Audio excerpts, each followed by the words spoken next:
Hello बच्चों, आप सभी का स्वागत है इस चैनल में। आज हम स्टार्ट कर रहे हैं second lesson from class fourth and its name is Aesop's fables. तो एसॉप्स फैबल्स ये एक चैप्टर है, सेकेंड चैप्टर है, ये आज हम यहाँ पे देखने वाले हैं। आप सभी से रिक्वेस्ट है कि कृपया आप जल्द से जल्द इस चैनल को सब्सक्राइब करें। अगर अभी तक आपने नहीं किया है सब्सक्राइब तो ज़रूर सब्सक्राइब करें और अपने दोस्तों के साथ ज़रूर शेयर करें। तो चलिए शुरू करते हैं। एसॉप्स फैबल्स। Fables are short stories that have a moral or message for us, something to learn and keep in mind as we grow up. अभी इसका क्या मतलब होता है? तो ये क्या होता है, ये छोटे छोटे स्टोरीज होते हैं जिसके अंदर कुछ मॉरल छुपा हुआ होता है। मॉरल मतलब क्या, एक मैसेज होता है, एक अच्छा मैसेज होता है, वो छुपा हुआ होता है उस स्टोरी में। तो इस तरीके के स्टोरीज को हम बोलते हैं फैबल्स। Something to learn and keep in mind as we grow up. Most of the fables have animal characters who think and act just like human beings.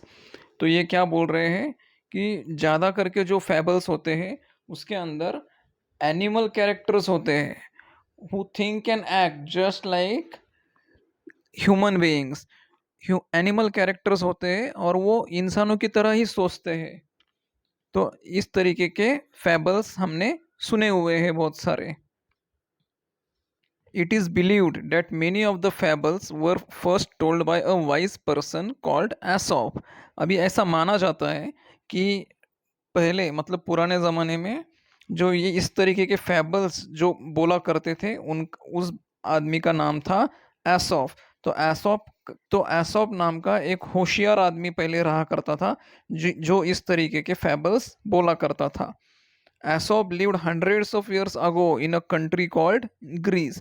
तो एसॉप नाम का जो व्यक्ति था वो तकरीबन 100 साल पहले रहा करते थे और वो कहाँ पे, ग्रीस नाम की कंट्री में रहा करते थे। His stories became so popular that people passed them on from generation to generation. अभी उसके जो कहानियाँ थे वो इतने पॉपुलर हो गए, इतने फेमस हो गए कि लोग अपने इस जनरेशन से अगले जनरेशन तक ये स्टोरीज सुनाते गए।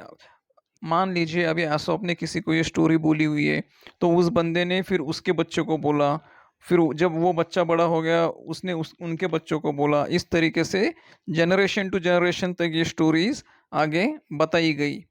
Many proverbs and sayings that we use today are based on these fables. Proverbs and sayings इसका क्या मतलब होता है, जो कहावतें होती है, कहावतें और जो सुनी हुई बातें वगैरह होती है तो उनको बोलते हैं proverbs and sayings। तो many proverbs and sayings that we use today are based on these fables। तो देखिए बहुत सारी कहावतें होती है, तो ये कहाँ से आती है, इनका उगम स्थान क्या है, ये फैबल्स, ये जो स्टोरीज होती है इनसे ये बनाई गई है, इनसे ये निर्मित हुई है, इनकी निर्मित इससे हुई है। तो इसीलिए यहाँ पे बोला गया है कि many proverbs and sayings that we use today are based on these fables। here are two well known fables। तो आज हम यहाँ पे दो फैबल्स, दो स्टोरीज सुनने वाले हैं। तो चलिए आगे बढ़ते हैं। तो जो फर्स्ट फैबल है वो आज हम देखेंगे, the Stag at the pool. अभी स्टैग का क्या मतलब होता है, डियर। आपको डियर तो पता ही होगा, तो डियर को बोलते हैं stag. One day a beautiful stag came to a pool of clear water. इसका क्या मतलब है कि एक दिन क्या होता है कि एक ब्यूटीफुल स्टैग, एक बहुत सुंदर डियर स्टैग एक पूल के पास आता है और उस पूल का पानी बहुत साफ सुथरा होता है। As he bent down to drink he saw his own reflection in the water. जैसे ही वो पानी पीने के लिए नीचे देखता है तो उसका रिफ्लेक्शन उसको वाटर में दिखता है। रिफ्लेक्शन मतलब क्या होता है, उसका प्रतिबिंब देखता है। जैसे आप मिरर में अगर देखोगे तो आपको मिरर में आपका एक इमेज दिखेगा, है ना। उसी तरह आप जब पानी के नजदीक जाओगे और आप पानी में अगर पानी में आप थोड़ा सा बेंड करोगे, थोड़ा झुकोगे तो आपको आपका रिफ्लेक्शन वहां पे दिखाई देगा, प्रतिबिंब आपको दिखाई देगा। He was dilated with what he saw. Dilated मतलब खुश होना, आनंदित होना। He was dilated with what he saw, उसे वो अंदर जब पानी में उसका रिफ्लेक्शन देखता है तो उसे बहुत खुशी होती है वो देखकर। Instead of drinking water he kept looking at his own reflection. तो पानी पीना वो छोड़ देता है और वो उसके जो रिफ्लेक्शन होता है उसी को देखते बैठता है, क्योंकि वो खुश खुश हो जाता है उसका रिफ्लेक्शन देख के। और आगे क्या बोलता है हम देखेंगे। How handsome I look, he said to himself. उसने उसके खुद से कहा कि मैं कितना सुंदर दिखता हूँ। How beautiful are this curving antlers. Curving antlers क्या होता है? वो डियर के सर पे जो सिंग लगे होते हैं और वो बहुत कर्व रहता है, बहुत टेढ़े मेढ़े वगैरह होते हैं, तो उसको बोलते हैं curving antlers. How they add to my beauty, how graceful they look. इसका क्या मतलब होता है कि वो खुद से बात कर रहा है रिफ्लेक्शन देखने के बाद में कि ये जो कर्विंग एंटलर्स है मेरे, ये बहुत सुंदर है और इसके वजह से मेरी सुंदरता और भी बढ़ रही है। Then he moved nearer and saw his legs reflected in the pool. अभी थोड़ा देर बाद क्या करता है वो और थोड़ा पानी में आगे बढ़ जाता है और उसे फिर उसके पैरों के रिफ्लेक्शन दिखते हैं। ही वॉज क्वाइट डिसगस्टेड। वो नाराज हो जाता है। डिसगस्टेड मतलब उसे अच्छा नहीं लगता है। He was quite disgusted. Look at my legs, oh they are so ugly. वो बोलता है कि मेरे पैर की तरफ देखो, वो कितने अगली, कितने अजीबो गरीब दिख रहे हैं। All spindly with small feet. Spindly का मतलब होता है काफी लंबे और पतले। All spindly with small feet, वो बोलता है कि मेरे पैर बहुत स्पिंडली दिख रहे हैं और बहुत स्मॉल फीट है। How I wish that nature had given me legs worthy of my stately and antlers. तो वो बोलता है कि नेचर ने मुझे काश जैसे मेरे एंटलर्स दिए हैं इतने अच्छे, वैसे ही काश मेरे लेग्स भी उन्होंने इतने अच्छे दिए होते। स्टेटली का मतलब है बहुत ग्रैंड, बहुत अच्छा दिखने वाला। तो इस तरीके से वो खुश नहीं है, उसके पैरों को लेके वो खुश नहीं है। आगे देखेंगे क्या होता है। ये देखिए यहाँ पे वो पानी दिख रहा है जहाँ पे वो पानी पीने के लिए बेंड हो रहा है, और वो पानी पीने की बजाय उसका रिफ्लेक्शन देख रहा है पानी में और मन ही मन ये बातें कर रहा है। As he was brooding in this way, the stag heard an arrow going swish across the pool. अभी क्या हो गया, जैसे वो सोच रहा था, ब्रूडिंग मतलब सोचना, कि वो सोच रहा था, उसके मन में अलग अलग विचार चल रहे थे, दुखी मन से चल रहा था। तो Stag heard an arrow going swish across the pool. जैसे वो सोच रहा था उसी वक्त उसे ऐसा लगा कि एक एरो जोर से नजदीक से उसके पास से होकर गुजरा है, स्विश करके। At the same time he picked up the scent of hunters. और आपको पता होगा ये जो एनिमल्स होते हैं, इन्हें गंध बहुत अच्छा आता है, बहुत जल्दी से आ जाती है, इनके नाक बहुत अच्छी होती है। तो उसे तुरंत अपने कुछ हंटर्स, उसे ऐसे लगा उसकी कुछ हंटर्स उसके बहुत करीब है, शिकारी बहुत करीब है, और उसे उसकी गंध महसूस हुई। With a quick turn he bounded away. उसने तुरंत ही पीछे मोड़ लिया और दूर हट गया वहां से। His leg carried him swiftly into the forest.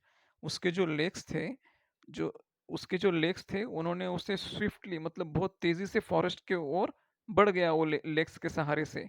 The hunters were hot on his trail but they were so the hunters were hot on his trail but they were no match for his speed. तो जो शिकारी थे वो भी उसके पीछे भागने लग गए, लेकिन वो जो स्टैग था वो उसके पैरों के वजह से बहुत स्पीड में भाग सकता था और बहुत आगे निकल गया था। Soon the stag left the hunters far behind. तो जो हंटर्स थे, शिकारी थे, वो बहुत पीछे रह गए थे और जो डियर था, स्टैग था, वो बहुत आगे निकल चुका था।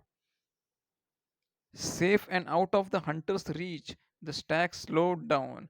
बहुत आगे भागने के बाद में जब उसे महसूस हुआ कि अभी हंटर्स बहुत दूर है, तो वो थोड़ा सा उसका स्पीड कम कर लेता है।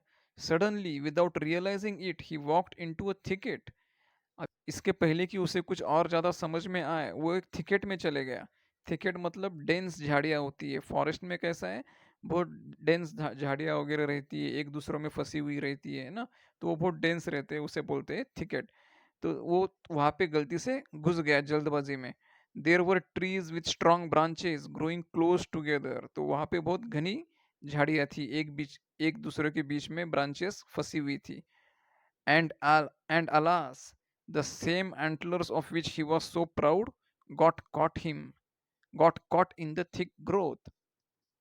अभी जिस जिस एंटलर्स का उसे बहुत प्राउड था, वो बहुत गर्व महसूस करता था, यही एंटलर्स के वजह से क्या होता है, वो वहाँ पे झाड़ियों में फंस जाता है। आप यहाँ पे पिक्चर में देख सकते हो, उसके एंटलर्स जो है वो झाड़ियों में फंसे हुए हैं। The stag tried to shake himself free but the more he struggled the more entangled his antlers got in the branches.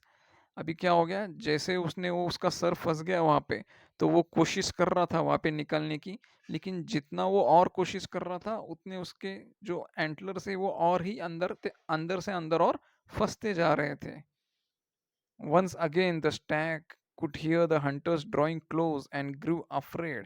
अभी थोड़ा देर बाद क्या होता है, उसको फिर से वो हंटर्स शिकारियों की गंध महसूस होती है कि उसे ऐसा महसूस होता है कि हंटर्स वापस उसके करीब आ चुके हैं। At last, with great difficulty, he managed to free his antlers and bounded away.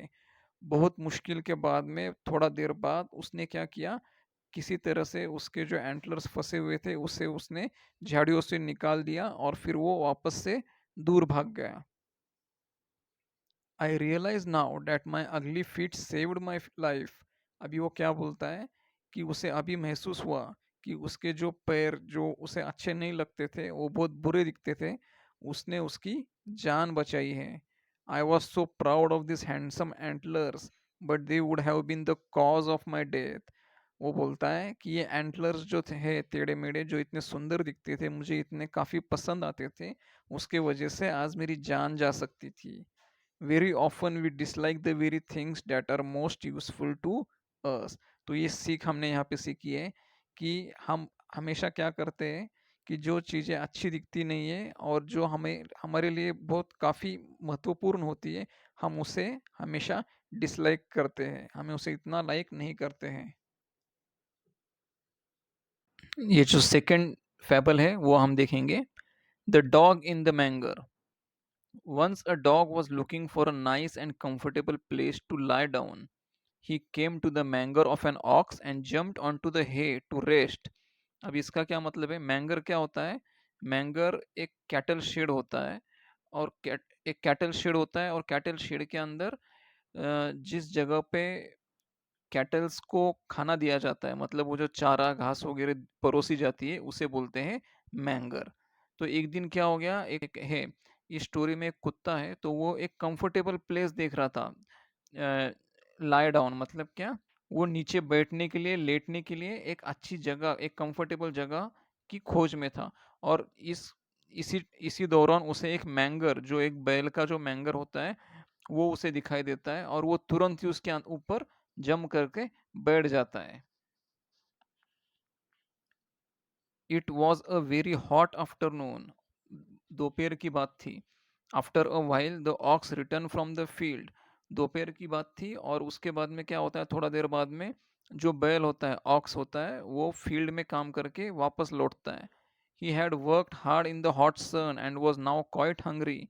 उसने दिन भर दोपहर तक पूरा काम किया है, गर्मियों धूप में पूरा काम किया है उसने खेती में, और अभी उसको भूख लगी है, इसलिए वो वापस उसके कैटल शेड में वापस लौटता है।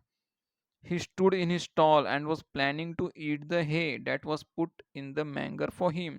वो उसके स्टॉल में आता है, और वो प्लान कर रहा था कि अभी जो मैंगर में जो हे परोसी गई है, हे मतलब घास होता है, सूखी घास, तो जो मैंगर में जो सूखी घास उसके लिए परोसी गई है, वो खाने के लिए रेडी हो जाता है।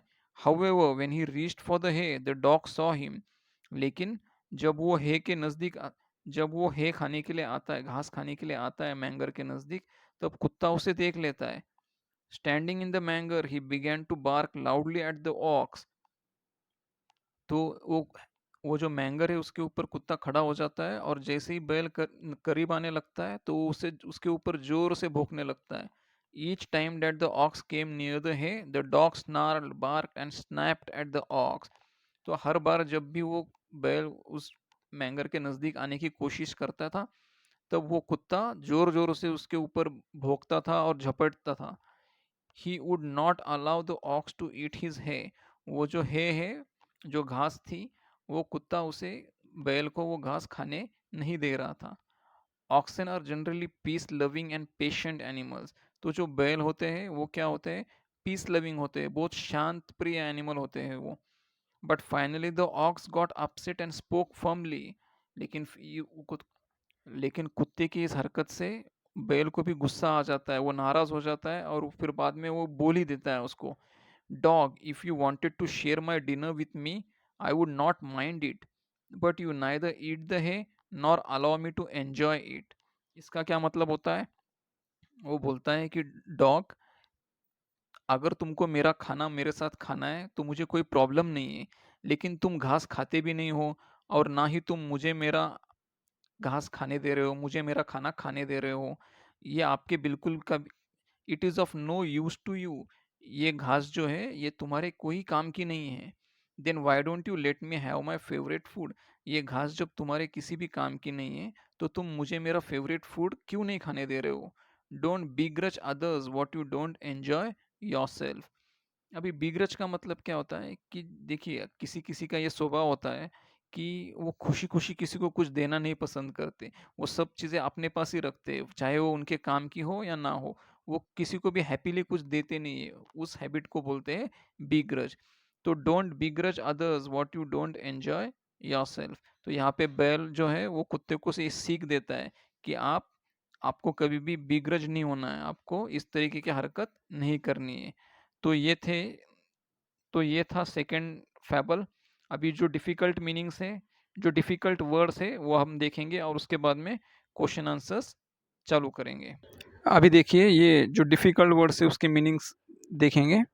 स्टैग, स्टैग का मतलब होता है a male deer. Spindly, very long and thin, बहुत लंबा और पतला। स्टेटली, मतलब ऊंचे ओहदे वाला। ग्रैंड, बहुत अच्छा। Brooding, thinking sadly for a long time, अगर बहुत देर तक अगर आप निराश होकर कुछ सोचते हो उसे बोलते हैं brooding. Hot on his trail, very close to him, about to catch him, अगर किसी के पीछे भागते हो और बहुत ही नज़दीक होते हो, उसको पकड़ ही लोगे, इतना नज़दीक होते हो, तो उसे बोलते हैं hot on his trial. Thicket, when many trees bushes etc grow close together they form a thicket। Dense झाड़ियाँ, बहुत घनी घना जंगल वगैरह होता है, घनी झाड़ियाँ होती है, तो उसे बोलते हैं thicket. Manger, long open box in a cattle shed, cattle eat hay kept for them in the manger. तो कैटल शेड जो होता है मतलब जो गाँव में आपने अगर देखा होगा तो कैटल्स के लिए शेड बने हुआ होता है। तो उस शेड में वहाँ पे मैंगर बना हुआ होता है। तो वहाँ पे मैंगर पे जो कैटल्स होते हैं उनके लिए है मतलब घास परोसी जाती है खाने के लिए, उसे बोलते हैं manger. Hay, cut and dried grass used as food for animals. तो है क्या होता है, सूखी हुई घास जो होती है उसे बोलते हैं है। स्टॉल, स्टॉल का मतलब होता है part of a cattle shed और stable. Generally each animal has one stall for itself, मतलब कैटल का एक छोटा सा भाग होता है जो एक जानवर के लिए, एक एनिमल के लिए डिवाइड करके रखा हुआ होता है। तो ऐसा हर एनिमल के लिए वहाँ पे एक स्टॉल बना हुआ होता है कैटल में, कैटल शेड में। बिग्रज, तो ये बिग्रज हमने पहले देखा हुआ है, उसका क्या मतलब है? Be unwilling to give, be unhappy that someone is getting something, मतलब किसी को भी कुछ देना है तो खुशी खुशी नहीं देता है, उसे बोलते हैं बी ग्रज। और किसी को भी देने की इच्छा ही नहीं होती है, that is also called as बी ग्रज। तो बच्चों देखिए अभी हमने यहाँ पे पूरा डिस्कशन समाप्त कर दिया है, हमने लेसन भी देख लिया है हिंदी लैंग्वेज में, और बहुत अच्छे तरीके से हमने क्वेश्चन एंड आंसर सेशन भी पूरे देख लिए। तो ऐसे और वीडियो को देखने के लिए नए चैनल को सब्सक्राइब करो और वीडियो को लाइक करो। आपके कमेंट बहुत ज़रूरी है, कमेंट में लिखो आपको और क्या क्या चाहिए क्या नहीं चाहिए, और अपने दोस्तों के साथ ये चैनल के बारे में इंफॉर्मेशन शेयर करें, उन्हें भी ये सब्सक्राइब करने के लिए कहिए और लाइक करने के लिए कहिए वीडियो को। चलो, तो मिलते हैं अगले वीडियो में। और हाँ, एक ज़रूरी बात, यही वीडियो आपको मराठी लैंग्वेज में भी मिलेगा, और आपको इस वीडियो के डिस्क्रिप्शन में देखना है, आपको मराठी लैंग्वेज की लिंक मिलेगी, वहाँ पे यही वीडियो मराठी लैंग्वेज में भी एक्सप्लेन किया हुआ है। चलिए, थैंक यू।